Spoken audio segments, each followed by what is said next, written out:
घनामुळे मोगरा फुलला मोगरा फुलला पुढे चिता बहालवाला मोगरा फुलला मोगरा फुलला कुणीतरी ते लावलेलं असतं पण ते जेव्हा बहरतं तेव्हा असं सगळं रोग दिसतं अशी सगळी फुलं दिसतात आणि त्या फुलातून केवळ सुगंध येत असतो हे आपल्या या कार्याचा प्रतिनिदर्श आपल्या मराठा क्लास सेंटरचे क्लास स्टोरचे संस्थापक म्हणजे अशोक गुरवकर सर्वांना महाराष्ट्रात ते परिचित आहे ते महाराष्ट्रात फिरत नाही पण आपल्या इकडे त्या क्लास स्टोरमध्ये बसून सगळ्या महाराष्ट्राला परिचित आहे त्या मी का सांगतोय आज कृतज्ञता दिन त्या कृतज्ञता दिनासाठी आपल्या या कार्यक्रमासाठी जसे आपल्या या पुणे परिसरातून पुणे शहरातून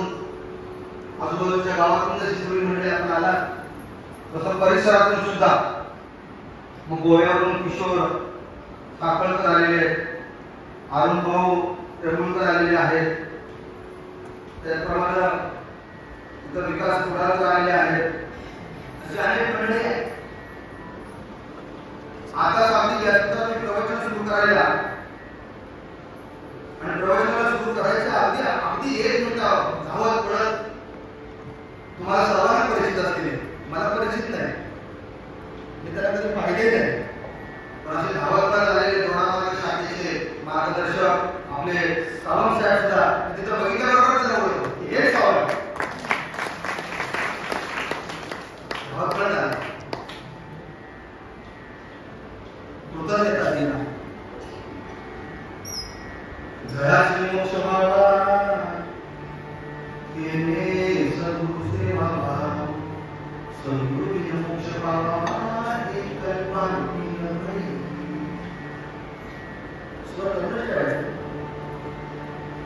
सद्गुरु मोक्ष पावा हे कल्पांती नभई सद्गुरु नेहमी सांगायचे आपल्या प्रत्येकाला असं वाटतं आपला उद्धार व्हावा तिथं समोर बसलो नाही तिथं मुली बसलेल्या आहेत पुरुष बसलेले आहेत बसले प्रत्येकाला असं वाटतं की आपला उद्धार आपलं कल्याण व्हावं आपलं भलं व्हावं आपल्या जीवनात सुख शांती समाधान आनंद ऐश्वर्य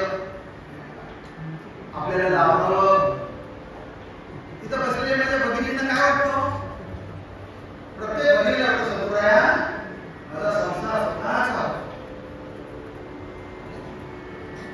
म्हणजे हे सर्वत्र सार असेल तर आपण प्रापंचिक मंडळी आहोत या प्रपंचामध्ये आपला प्रपंचाचा आपल्या कौटुंबिक जीवनाचा आपल्या परिवाराचा आपल्या संसारात असलेल्या सर्व सदस्यांचा आपल्या घरात सगळ्या लोकांचा काय व्हावा एक उद्धार म्हणजे अनुभव म्हणाले नरसाहेब तुम्हाला कुडाळा यायचंय तरी गमत असं केलं नाम जरा कसं हुशार काय सांगावं म्हणजे आपण म्हणावं त्याला गुरुपुराणच्या कार्यक्रमाला घ्या आणि येतील की नाही त्याला तारीख असेल की नाही तिला कुठली टाकी बरोबर 2 महिन्यापूर्वी त्याचा दोरावाला शाळेच्या आमच्या सावंत साहेबांना सांगितलं म्हणजे तुम्ही झेलेचं कीर्तन ठेवा सावंत साहेबांना सांगितलं 2 दिवस कीर्तन ठेवायला त्यांनी 2 महिन्यापूर्वी मला रिझर्वेशन करून घेतलं कीर्तनाचं आयोजन शुक्रवार शनिवार केलं आणि 15 दिवसापूर्वी मला आमचे बाळासाहेबांना बोलायला म्हटले साहेब तुम्ही थोडा मला येणारच आहात एक दिवस जर आधी आला तर चालेल ना एक दिवस तरी आम्ही मला बोलवलं आणि हा गुरुपौर्णिमेचा कार्यक्रम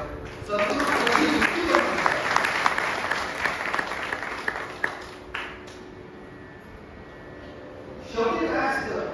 की काही जर करायची तर युक्ती असलं पाहिजे आणि ही युक्ती कुणाला कळते ती युक्ती कळते कुणाला ज्याने जीवनविद्ये करून सद्गुरू युक्ती शिकली आहे ना त्या सगळ्या ज्या इथे बसलेल्या सगळे आमच्या जुने शिष्य आहेत सगळे नाम आहे त्या सगळ्या युक्त्या माहिती अरे